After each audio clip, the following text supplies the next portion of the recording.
Hey everyone, what's going on? Jeff here from Films at Home, and I'm back for another video in my Is It Worth an Upgrade 4K review series. So today we're going to be talking about The Evil Dead on 4K. I actually thought I had this in my collection, thought I'd had it for a while, but it turns out I only had The Evil Dead 2, which I've done a video on, and I never had the original. So I picked this up recently in Amazon's buy two get one free sale on music, movies, media, video games, all that. There were a lot of good 4K titles, and it was a great time to upgrade for me.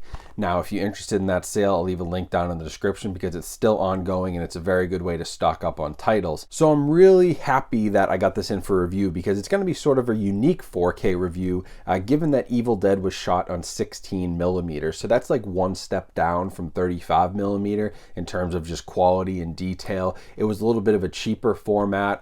Smaller budget movies like The Evil Dead and a lot of other horror movies from that time period would occasionally play with 16 millimeter, and it's still played with by many filmmakers, but it certainly isn't the standard that like 35 millimeter was, and it doesn't have the same detail. So it'll be interesting to see how that moves over to 4K. So jumping right into the visuals, this was a pretty solid 4K transfer.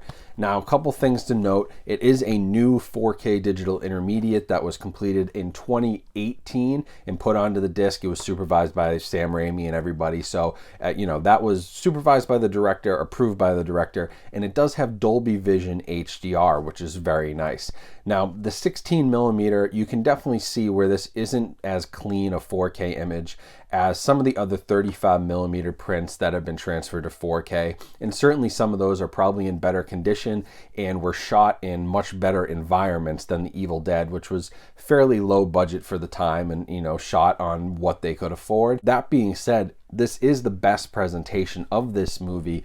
But I noticed that the grain it's pretty heavy, but it's not super bad like compared to the Blu-ray. It's just gonna look a little distracting compared to your other film transfer 4K movies, things like The Shining or Jaws or 2001, which I always reference, that were shot on film. Those have much more detail and were much higher budgets. They look a lot better. This retains its gritty look, and in 4K sometimes it can be a little bit grittier because there's more resolution and fine little details like that maybe didn't stand out so much in the Blu-ray become a little bit more noticeable on 4K. Now overall though, detail was better in the Blu-ray and the quality of this picture is a lot better just in terms of that detail, the 4K resolution, fine edges in the way the film transfer looks, much better. Now on the coloring and sort of, the Dolby Vision, the HDR, the color mapping, all that stuff, some interesting things here. One, I think that this is it's sort of a yellowed picture, not entirely across the whole thing, but it's definitely a much warmer yellow-orange picture than we got on previous releases. Now, I personally have never seen like an original Evil Dead. I don't know, but I think that is probably a little bit to do with the HDR. I think that this was intended to be a little bit of a cooler image, and I saw a little bit of a yellow-orange tint, but really a minor complaint there because for the most part, the Dolby Vision HDR brings a lot to the table. This movie being shot on 16 millimeter and being a fairly dark movie in a lot of places really gets benefit from the added contrast and the added, color range of HDR and Dolby Vision. You can make out a lot more details in darker sequences, especially when they're outside at night. And you'll see here in some of the screenshots where that difference is a little bit more striking. Some places it's a little bit more subtle, but either way, you're definitely getting a better picture quality and you're able to make out more detail. The highlights are also brighter reds, blues, the things you'd expect to pop a little bit more definitely do, and that adds to the practical effects that they use, the makeup, the gore, all that good stuff pops here. Blood is much more red. Practical effects are, although they are a little bit more noticeable, they're not distractingly bad. It's not like 4K brought out a lot more detail and you can tell, yeah, that's a person with just some bad makeup. The practical effects on this, which are, well renowned, are still very, very good, and the gore is still very good. It just pops a little bit more and has a little bit more color, brightness, contrast, all good stuff.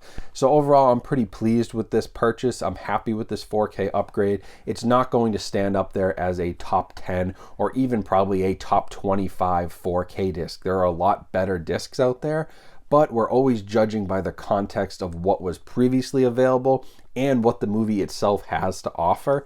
And given that this was previously available on Blu-ray with 16mm prints, it was a little bit fuzzy and grainy at times and hard to make out, especially in the dark.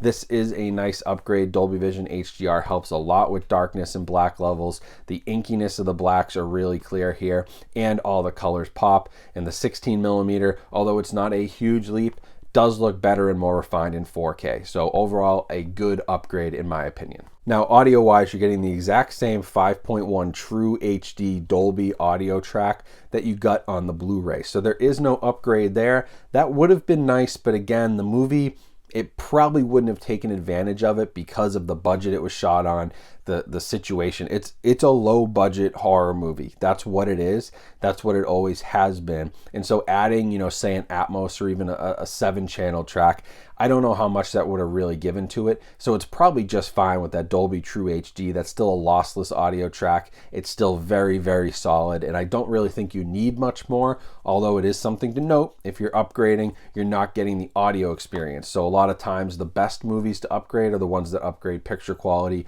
audio, and things like special features and packaging. This isn't going to give you that here. Now, the packaging on this is pretty standard. I was still able to snag a slipcover from Amazon, which is surprising. Maybe this isn't selling very well. It's definitely a cult movie, not for everybody. But I snagged a slipcover, and it has pretty typical artwork. You see this on a lot of Evil Dead home media releases. And then on the inside, we do have the same exact artwork. It also does come with a digital copy, to be seen if that redeems in 4K. Lionsgate titles, sometimes they do, sometimes they don't. Sometimes you have to contact Lionsgate to get a 4K version if yours doesn't redeem. It can be a little odd in that way. But then special features wise, all you have here is an audio commentary, and that's with Sam Raimi, writer, director, producer Robert Tapert, and Bruce Campbell. So that's nice, but we already had that on the previous release. So overall, what you're really upgrading here is just the visuals. Special features and packaging are not identical packaging, but very, very similar to other releases, identical special features and identical audio track. So what you're paying for is Dolby Vision HDR in 4K resolution. And can I say that that's worth it at $20? No. But like I did here, I got this on a sale. I spent, I think it came out to like $11 for the Evil Dead 4K. At that price point, I'm happy. It's not the total package that I would happily pay $20 or $25 for. But when you're giving me upgraded visuals, if I can be around $10 to $12, I'm always going to recommend it as long as it's not a complete disaster. And this is not a disaster. It is a better picture quality. And if you're a fan of this movie, you're going to really enjoy that 4K resolution and what it brings. And if you have Dolby Vision, you'd see even more of a benefit there. So if you don't have Dolby Vision, this is one of the few titles that I've seen where I could actually tell that the HDR10 wasn't quite as good as the Dolby Vision. They clearly did this with Dolby Vision in mind, and if your TV doesn't have that capability, I saw a little bit of a difference, not huge, but it was at least noticeable. So something to keep in mind when you're purchasing. If you don't have Dolby Vision, you may not see the largest leap in quality, but I think for $10, this is a good pick up for your collection in 4K. If you're a horror fan, it's a must-have movie. If you don't own it yet, you might as well buy the 4K. It also comes with the Blu-ray disc, and for what it's selling for, it's always good to just kind of future-proof your collection. Even if you're not into 4K yet, buy the 4K disc. You got a backup Blu-ray you can still watch in the meantime, and when you do upgrade to 4K, you'll already be ready to go. So I would recommend it, but cautiously and for the right price in this situation. So thank you everybody for watching. Hope you enjoyed this 4K upgrade review. Like I said, I'll leave a link to Evil Dead 4K on Amazon. You can pick it up there, and I'll also leave a link to that buy two get one free sale that's still going on. That's a really great way to stock up for your collection, so check those out. Also, make sure you're subscribed and have your notifications on so you know when new videos go live. I'd really appreciate the support with a subscribe, and you can also support by becoming a channel member, donating to the channel, or checking out any of the other links down in my description. There's plenty of ways to help passively support my content, and I always really appreciate those people who do. So thank you in advance, and I hope you guys have a great rest of your day. Stay safe, stay healthy out there, be smart, and yeah, I'll talk to you soon. Thank you for watching.